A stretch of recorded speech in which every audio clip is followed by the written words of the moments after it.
Dulu ketika masih remaja, jiwa anak muda masih menguasai hati dan pikirannya, paling pantang jika diharuskan untuk nurut kata orang tua.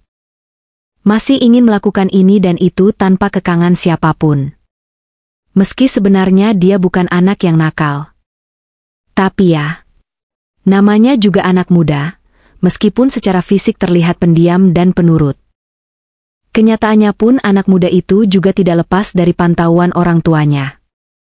Dia gadis yang lugu, manis, berwajah melankolis, pandai namun agak kurang suka bergaul dengan sembarang orang. Dia lebih suka di rumah membaca buku, menulis, dan belajar. Beranjak dewasa dia mulai merasakan cinta kedua yang harus kandas di tengah jalan karena orang tuanya yang tak merestui. Sebelumnya dia juga pernah merasakan cinta pertama, yaitu jatuh cinta pada seorang lelaki kampung, tapi akhirnya harus kandas juga karena yang namanya cinta monyet, cinta anak muda. Memang tak ada kepastiannya, cinta yang semu. Berlanjut, dia harus berjuang mengobati sakit hati setelah putus dari cinta kedua. Sampai akhirnya dia bisa move on pada seorang laki-laki yang dipilih menjadi suaminya. Perjuangannya mempertahankan hubungan dengan calon suaminya dulu, sebelum menikah juga tidak mudah. Saat dia masih berpacaran dan akan bertunangan, orang tuanya menjodohkannya dengan seorang laki-laki paruh-baya dan mapan. Tapi karena gejolak jiwa muda masih ada, dia akhirnya menolak dijodohkan dan memilih lelaki pilihan hatinya untuk menjadi suaminya.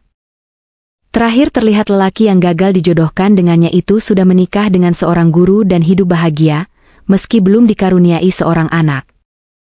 Hari pernikahan pun tiba. Sepasang manusia yang sedang dimabuk cinta itu akhirnya bahagia karena dipertemukan dalam mahligai pernikahan. Tempat di mana mereka akan saling memadu kasih dan sayang dalam naungan ilahi. Namun tanpa diduga, bagai disambar petir dia terpaksa harus mengubur semua impiannya dan menerima kenyataan pahit bahwa suaminya adalah seorang yang sadis. Tabiat yang tidak pernah diketahui dulu selama pacaran. Karena selain mereka terpisah jarak dalam waktu yang lama, dia juga tidak pernah melakukan hubungan bebas dengan calon suaminya waktu itu. Dia menangis, menyesali dirinya yang telah salah memilih suami. Dia tak tahan jika harus menerima perlakuan yang kasar setiap berhubungan dengan suaminya. Jambakan, pukulan, tarikan dan dorongan nafsu yang mematikan membuatnya benar-benar merasa kesakitan yang luar biasa. Darah bercucuran, luka menganga yang belum kering harus menganga lagi setiap suaminya ingin hubungan badan. Meski dia sudah memohon pada suaminya, namun tetap saja sang suami menguasai dirinya bagai anjing yang rakus dan kelaparan sedang mengoyak-ngoyak mangsanya. Berhari-hari dia diperlakukan tanpa ampun oleh suaminya. Mulutnya dibekap, diikat, sehingga dia tidak bisa teriak atau menjerit kesakitan. Bahkan dia diancam akan dibunuh jika berteriak. Belum lagi dilepas hiasan kamar pengantin, kursi pengantin masih belum beranjak. Baju pengantin juga masih tergeletak si samping ranjang. Pilu sungguh pilu, namun dia tidak berani mengadukannya pada orang tuanya. Karena pasti orang tuanya akan menyalahkannya. Itulah resiko yang harus dia hadapi sekarang. Beberapa minggu kemudian dia memeriksakan kondisi kesehatannya pada dokter, karena dia merasakan ada gejala aneh dan tidak biasa yang dia rasakan pada daerah organ vitalnya. Betapa terkejutnya dia saat dokter memvonisnya menderita penyakit kelamin, gonorrea.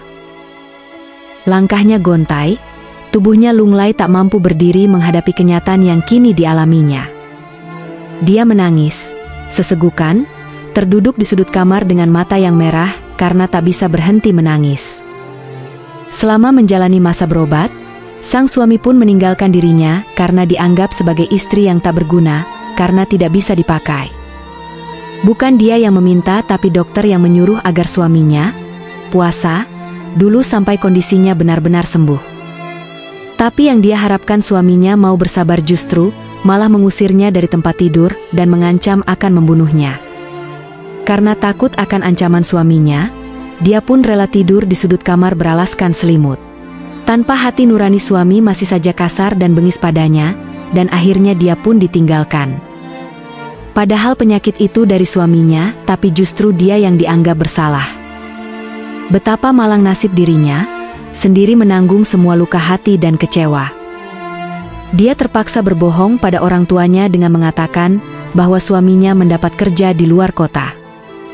Harus bagaimana lagi agar orang tuanya tidak curiga, kalau tidak berbohong? Beberapa bulan dia terpuruk menanggung derita, justru dia mendapatkan 2 kado terindah. Kado yang sekaligus dapat menyembuhkan lukanya. Pertama, dia sembuh dari penyakit berbahaya itu. Yang kedua, dia hamil. Bahagia karena dia dipercayakan untuk memiliki seorang anak. Bahagia karena dia tidak lagi menderita kesakitan dari perlakuan suaminya derita, karena dia harus merawat dan membesarkan anaknya seorang diri. Dan yang lebih membuatnya sedih adalah pengakuan suaminya di malam pertama, saat suaminya mengatakan bahwa suaminya menikahinya karena taruhan atas dirinya yang masih perawan. Suaminya yang memenangkan taruhan itu dan membuktikan keperawanan dirinya. Taruhan apa? Kenapa dirinya? Entahlah, itulah yang sampai detik ini belum dia dapatkan jawabannya. Andaikan dulu dia mau mendengarkan nasihat orang tuanya dan menikah dengan lelaki pilihan orang tuanya, mungkin nasibnya tidak seperti itu. Nasi sudah menjadi bubur, tak ada gunanya disesali karena bubur tak mungkin berubah jadi nasi kembali.